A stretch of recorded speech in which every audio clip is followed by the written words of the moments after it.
Classes में आपका स्वागत है। आज हम बात करेंगे फिर से हिस्ट्री पर। हिस्ट्री में जो टॉपिक हमने पढ़ा रहे थे मगध साम्राज्य पर, जिसने 7 राजवंशों ने शासन किया, जिसमें से हमने 3 या 4 पढ़ा दिया, जिसमें आज हम बात करेंगे सिर्फ मौर्य वंश। देखेंगे कि मौर्य वंश से कौन से प्रश्न भी आई है। देखेंगे कि मगध साम्राज्य पर सबसे ज्यादा देखेंगे कौन सा राजवंशों ने शासन किया था।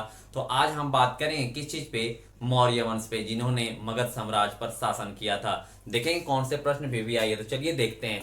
देखेंगे जो हमारा है मौर्य साम्राज्य, मौर्य साम्राज्य का देखेंगे काल क्या है, तो 322 से लेकर 185 ईसा पूर्व। ये आप हमेशा ध्यान में रखेंगे कि जिसका जिसका जो पीरियड है उसे आप हमेशा ध्यान में रखेंगे। देखेंगे कि मौर्य साम्राज्य का काल क्या है, 322 से लेकर 185 ईसा पूर्व तक, ये नोट कर लेंगे। अब देखेंगे कि मौर्य जो वंश था उनकी स्थापना कौन किसने किया, और देखेंगे उसके एरिया कौन कौन सी है। तो चलिए देखते हैं। देखेंगे मौर्य वंश के बारे में जानकारी कई सारे स्रोत से मिलती है। क्या मिलती है? कई सारे स्रोत से।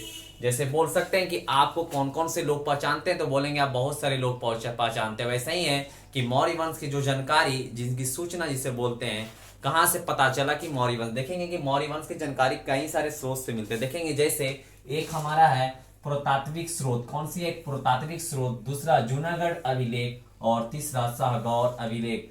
इन जैसे से जगहों से हमें क्या मिला?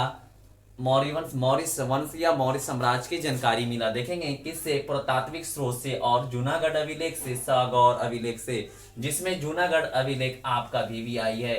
तो ये नोट कर लेंगे कि जूनागढ़ अभिलेख आपका वेरी वेरी इंपॉर्टेंट है। ये हमेशा एग्जाम में पूछता है कि जूनागढ़ अभिलेख जो है किसकी जानकारी देती है, तो मौर्य। आप हमेशा याद रखेंगे मौर्य वंश के, मौर्य साम्राज्य का। देखेंगे कि और कौन से प्रश्न है। देखेंगे मौर्य राजवंश की स्थापना चंद्रगुप्त मौर्य ने की थी। किसने की थी? मौर्य वंश की स्थापना किसने की थी? तो मौर्य वंश की स्थापना चंद्रगुप्त मौर्य ने किया था। कौन किया था? चंद्रगुप्त मौर्य ने। किस वंश का? मौर्य वंश का। देखेंगे और कौन से प्रश्न भी आई है। देखेंगे उसने चाणक्य, जिसे हम लोग विष्णुगुप्त और कैटिलिया के नाम से भी जानते हैं, तो ये वेरी वेरी इंपॉर्टेंट है, इसे नोट कर लेंगे कि चंद्रगुप्त मौर्य उसने चाणक्य क्या नाम है, विष्णुगुप्त और कैटिलिया के मदद से क्या किया? मदद से मगध के नंद वंशीय शासक, जो मगध पर नंद वंश ने शासन किया था, और उसका जो लास्ट शासक था कौन था? तो देखेंगे हमारा लास्ट शासक कौन था? घनानंद था। कौन था? घनानंद था। चाणक्य जो था किसका? चंद्रगुप्त का। कौन था? तो फ्रेंड था, जो दोस्त था। चाणक्य विष्णुगुप्त कौटिल्य जिसे कहते हैं, उसने उनकी मदद से मगध के नंदवंशीय मतलब नंद वंश के शासक घनानंद को मारकर मौर्य वंश का शासन कायम किया। आपसे ये भी प्रश्न कई सारे मेंस में पूछ सकता है कि मौर्य वंश का जो स्थापना हुई कैसे हुई थी। ये ध्यान में रखेंगे। जो चंद्रगुप्त मौर्य थे, उनके शिष्य, जो उनके फ्रेंड कौन थे? तो फ्रेंड कौन थे? चाणक्य। चंद्रगुप्त के फ्रेंड कौन थे? चाणक्य के सहयोग से किसकी हत्या कर दी? नंद वंश के शासक किसकी हत्या कर दी? घनानंद की हत्या कर दी। घनानंद कौन थे? तो नंद वंश के शासक थे। तो ये ध्यान में रखेंगे कि चंद्रगुप्त मौर्य की स्थापना कैसे हुई, तो ये एक बार रिकॉल कर लें। चंद्रगुप्त मौर्य साम्राज्य की स्थापना कैसे हुई थी, ध्यान में रखेंगे। मौर्य राजवंश की स्थापना चंद्रगुप्त मौर्य ने की थी, जिसने किनकी मदद से? चाणक्य की मदद से नंद वंश के शासक घनानंद की हत्या कर दी और मौर्य साम्राज्य का कायम किया, मौर्य वंश का कायम किया। अब देखेंगे कौन से प्रश्न और भी आए। देखेंगे इनकी माता का नाम क्या है, तो इनकी माता का नाम मोरा था। ये आप ध्यान में रखेंगे। ये भी आई है कि चंद्रगुप्त मौर्य के माता का नाम क्या है, तो मोरा था। ये निम्न जाति के थे। ये कौन से जाति के थे? तो निम्न जाति के थे। ये भी प्रश्न पूछ सकता है कि मौर्य जो थे उनके माता कौन थे, तो मोरा वो कौन से जाति के थे, तो निम्न जाति के थे। देखेंगे इनकी शिक्षा कहाँ हुई। देखेंगे तो इनकी शिक्षा मतलब इनकी पढ़ाई लिखाई कहाँ हुई, तो तक्षशिला में। ये वेरी वेरी इंपॉर्टेंट है, तो इसे नोट कर लेंगे कि चंद्रगुप्त मौर्य थे, उनके शिक्षा कहाँ हुई थी, तो तक्षशिला में हुई थी। उम्मीद करते हैं कि ये आपको कुछ पॉइंट समझ में आ गया होगा। अब और एक दो पॉइंट है, उसे देख लेते हैं। देखेंगे कि इनके अनुसार चाणक्य के सहयोग से, किनके सहयोग से? चाणक्य के सहयोग से। जो उनके फ्रेंड कौन थे? चाणक्य थे, जिसे हम लोग विष्णुगुप्त और कैटिलिया के नाम से भी जानते हैं। जिसने चंद्रगुप्त मौर्य ने घनानंद की हत्या कर दी। किसकी हत्या कर दी? किसका अंत कर दिया? तो घनानंद का अंत कर दिया, और घनानंद के पुत्री दुर्धारा से विवाह कर लिया। ये देखेंगे जिससे भी अगर में जो चंद्रगुप्त मौर्य थे जिनको भी मारते थे उन्हीं के बेटी से, जुन्स राजा की हत्या कर देते उनके बेटी से विवाह कर देते थे, क्योंकि उनको क्षेत्र अपना ले। उनसे शादी करने से ये बेनिफिट होता था कि उनका क्षेत्र अपना हो जाता था। तो ये देखेंगे घनानंद का जब हत्या कर दिया और अंत कर दिया, तो देखेंगे घनानंद के पुत्री कौन थे, दुर्धारा से विवाह कर लिया। किसने कर लिया? चंद्रगुप्त मौर्य ने।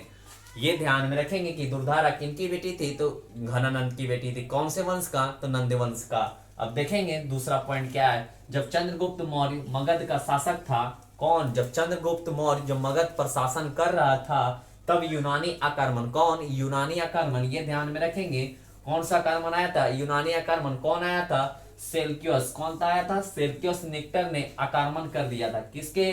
मगध पर। कौन? यूनानी के शासक। कौन अटैक किया था मगध पर? तो ये ध्यान में रखेंगे सेल्यूकस निक्टर ने आक्रमण कर दिया था मगध पर, जिस वक्त चंद्रगुप्त मौर्य ने शासक कर रहे थे। देखेंगे किंतु चंद्रगुप्त मौर्य ने उसे पराजित कर दिया।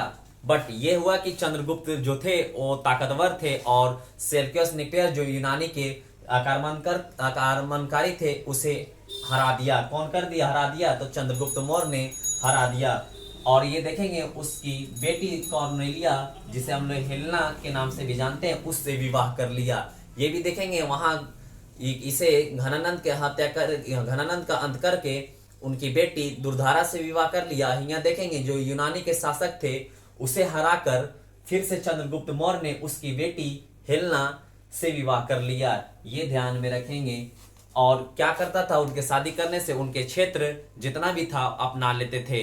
इससे क्या होता था कि मगध जो साम्राज्य था वो बड़ा धीरे धीरे बड़ा होते जा रहा था।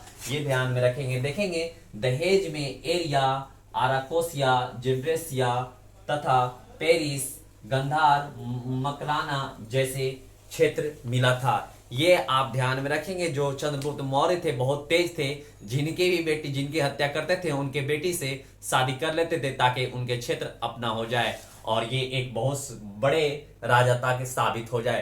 तो देखेंगे इनको दहेज में कौन कौन से क्षेत्र मिला था, तो एक बार रिकॉल कर रहे। देखेंगे दहेज में एरिया, आराकोसिया, जेड्रेसिया तथा पेरिस, कंधार, मकराना जैसे क्षेत्र दहेज मिला था। किसको? चंद्रगुप्त को। देखेंगे जो चंद्रगुप्त का जो पीरियड है 322 से लेकर 185 ईसा पूर्व।